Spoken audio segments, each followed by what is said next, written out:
नमस्कार दोस्तों, राधे राधे, जय श्री कृष्णा। पीपल का पेड़ वही पेड़ है जिसे हम पूजते हैं, जिसकी परिक्रमा करते हैं। हमारे लिए तो यह पवित्रता का प्रतीक है, ना कि केवल हमारे लिए तो यह पवित्रता का प्रतीक है। लेकिन इसी पेड़ से कुछ बड़ी अजीब मान्यताएं भी जुड़ी हुई हैं। तो चलिए आज इन्हीं मान्यताओं के पीछे जो कहानी छिपी है उसकी गहराइयों में उतरते हैं।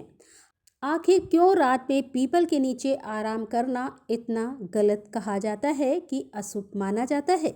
देखिए, यह सवाल कोई नया नहीं है, यह तो हजारों साल पुराना है।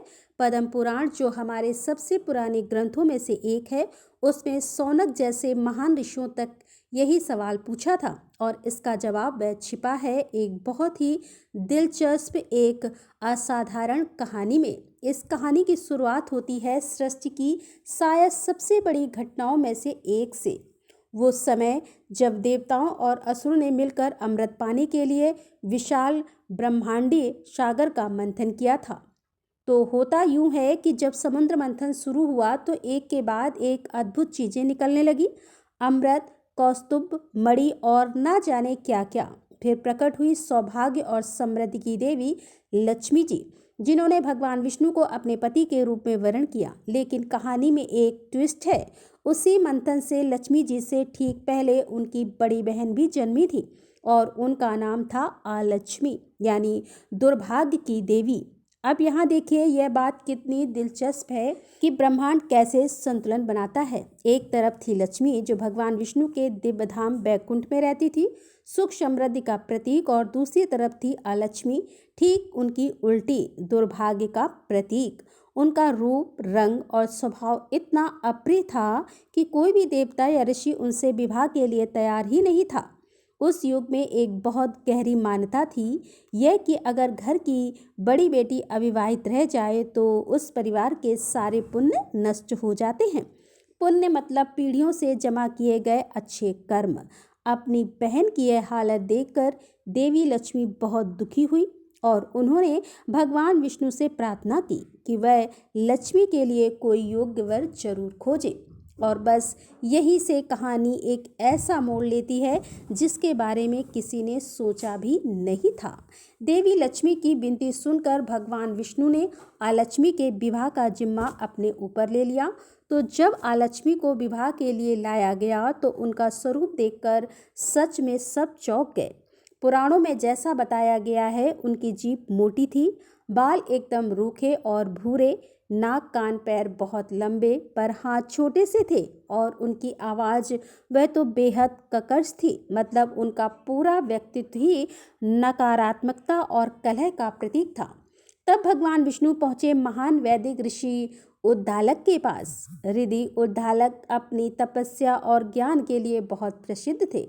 भगवान के प्रति उनकी भक्ति इतनी गहरी थी कि उन्होंने इस बेहद कठिन आदेश को भी सिर झुकाकर मान लिया और आलक्ष्मी से विवाह के लिए तैयार हो गए। लेकिन जरा सोचिए, होता क्या है जब दुर्भाग्य की जीती जागती मूरत एक ऐसे घर में प्रवेश करती है जो परम पवित्रता और सकारात्मक ऊर्जा से भरा हो। ऋषि उद्दालक का आश्रम तो वेदों की ध्वनि, यज्ञ की पवित्र अग्नि और धर्म का केंद्र था, और आलक्ष्मी का स्वभाव ठीक उसके उलट, यह दो विपरीत शक्तियों का मिलन था। आलक्ष्मी अपने स्वभाव को ज़्यादा देर छिपा नहीं पाई। आश्रम में आते ही उन्होंने घृणा से कहा, तुम्हारे घर में हर तरफ घी की गंध है, यह होम की पवित्र अग्नि का धुआं तो मुझे डराता है, मुझसे यह सब सहन नहीं होता। उनके यह शब्द साफ साफ दिखाते हैं कि पवित्रता और अच्छाई से उन्हें कितनी ज़्यादा पीड़ा होती थी।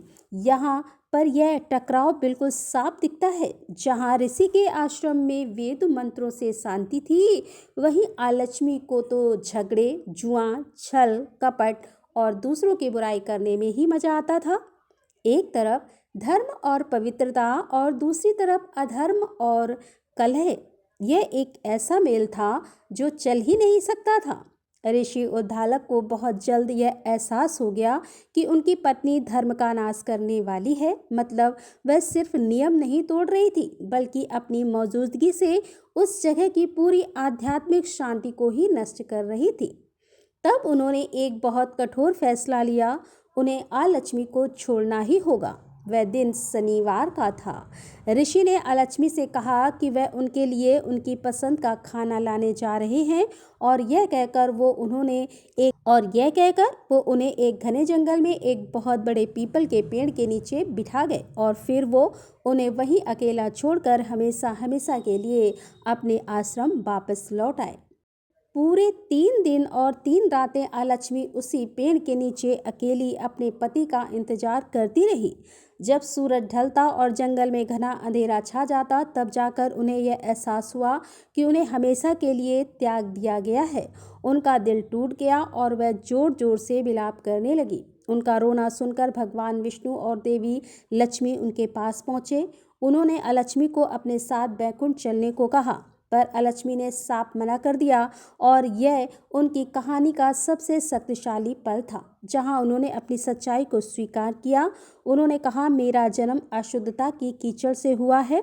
मैं किसी अच्छी जगह पर ही नहीं रह सकती। कृपया करके मेरे लिए मेरे स्वभाव के अनुसार ही कोई स्थान तय कर दीजिए। और अब हम कहानी के उस आखिरी पड़ाव पर आ गए हैं जहां भगवान विष्णु का एक फैसला हमारी उस शुरुआती पहेली को हमेशा के लिए सुलझा देता है।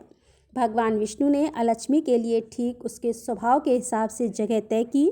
उन्होंने कहा कि तुम वहाँ रहोगी जहाँ हिंसा, लालच और झगड़ा हो, जहाँ शराब, ईर्ष्या और जुआ हो, मतलब हर अशुद्ध और अशुभ चीज़ में तुम्हारा वास होगा।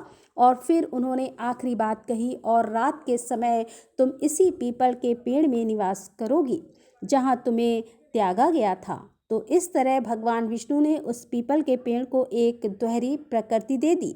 रात के समय यह अलक्ष्मी का घर है, एक अशुभ जगह जहाँ रुकने वाले को दुर्भाग्य और पीड़ा मिलती है।